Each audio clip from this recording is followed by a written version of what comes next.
This fire, the first Bet HaMikdash had the fire the shape of a lion, Ari. The fire in the second Bet HaMikdash, the Butzaki Kelev, was crouched like a dog.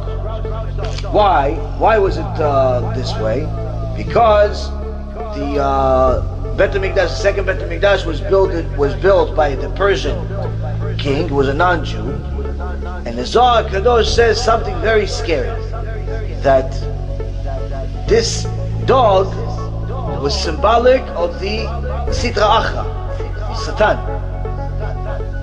telling us that because we did not do full tshuva, part of the Korban is going to the Satan. Meaning the Bet HaMikdash itself, was not fully for HaKadosh Baruch Hu.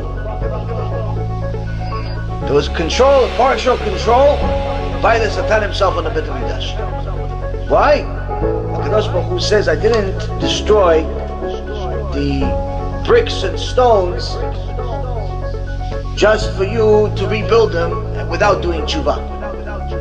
And I didn't do it just for partial tshuva. I want full tshuva. And that's what Rabotai Yekarim is what we're here to say. We need full tshuva, not partial tshuva. It's good, it's a good start.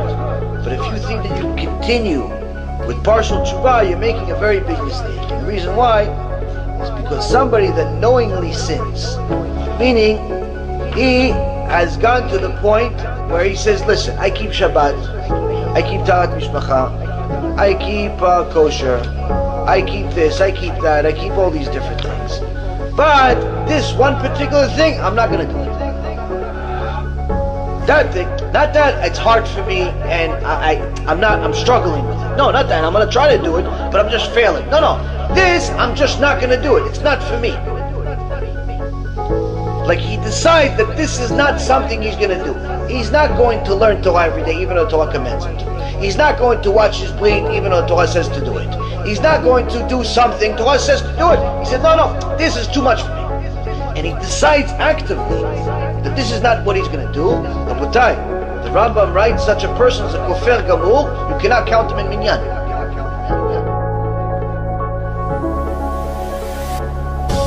The Rambam writes something very interesting. In chapter 3, Halakha number 4, he writes, when a Jew is a kofer, apostate, worships false deities, or desecrates Shabbat in public, we do not accept any sacrifices from him at all. Even a burnt offering that is accepted from a goy, from a Gentile, is not accepted from an apostate or a mechalel Shabbat. As we learn from Leviticus 1:2, which states, a man from you who will sacrifice. According to the oral tradition, we learn that from you is not from all of you. It excludes the apostate, it excludes the mechalel Shabbat. But here the Rambam says something very interesting. He says, listen, if you believe in other gods, or you violate Shabbat, the Korban is not accepted. Wait, somebody prays to, let's say, J.C. Penney, or prays to a rabbi, or prays to, I don't know, picture. He's the same thing as somebody that drives on Shabbat? How could this be? How could this be? The guy's praying to somebody, okay, fine, I understand why he's not existing. Why is the guy that's driving to shul on Shabbat, why is the problem with him? So, the Rambam explains in Ilchot Shabbat that someone that violates Shabbat is equivalent 100% to an idol worshiper. Because the idol worshiper and him are both desecrating Hashem's name, because Shabbat is the cornerstone just of the Jewish faith, just like believing in Hashem is.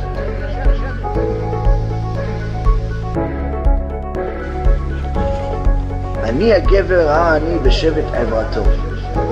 am the man who has seen affliction by the rod of his anger. He says, I am the man who saw the worst things in the world.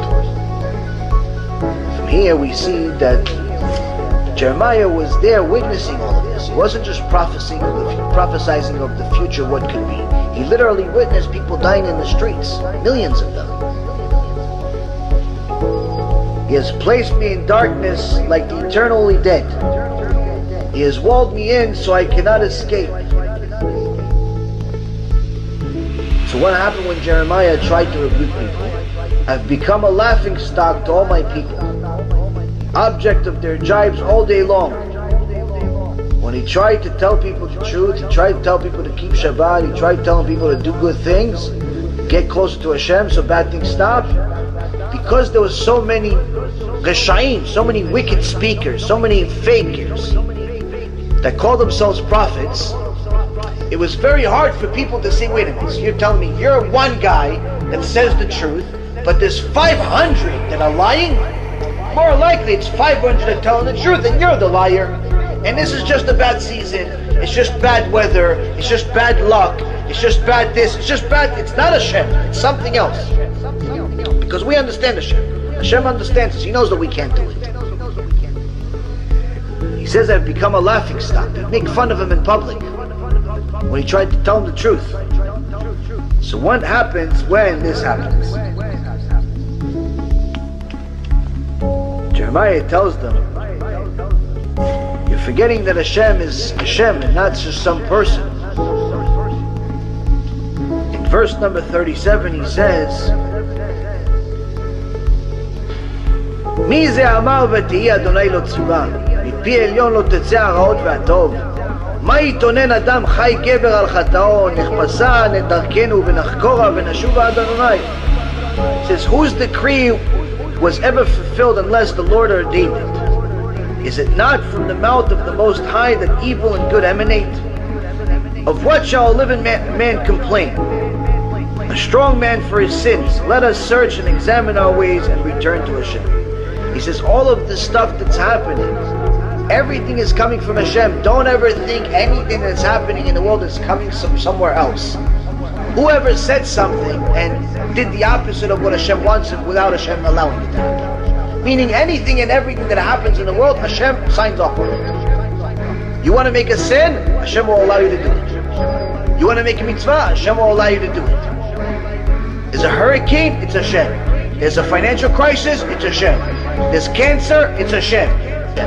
That's what Prophet Jeremiah says. Where was God during the Holocaust? It's Hashem. Choban Bet HaMikdash? Hashem. Everything is Hashem. That's what Jeremiah is saying. Instead of complaining, he says, what are you complaining about? You should only complain about your own sins, he says. Let's search and examine our ways and return to Hashem. All of these bad things are only happening because we're disconnected from Hashem.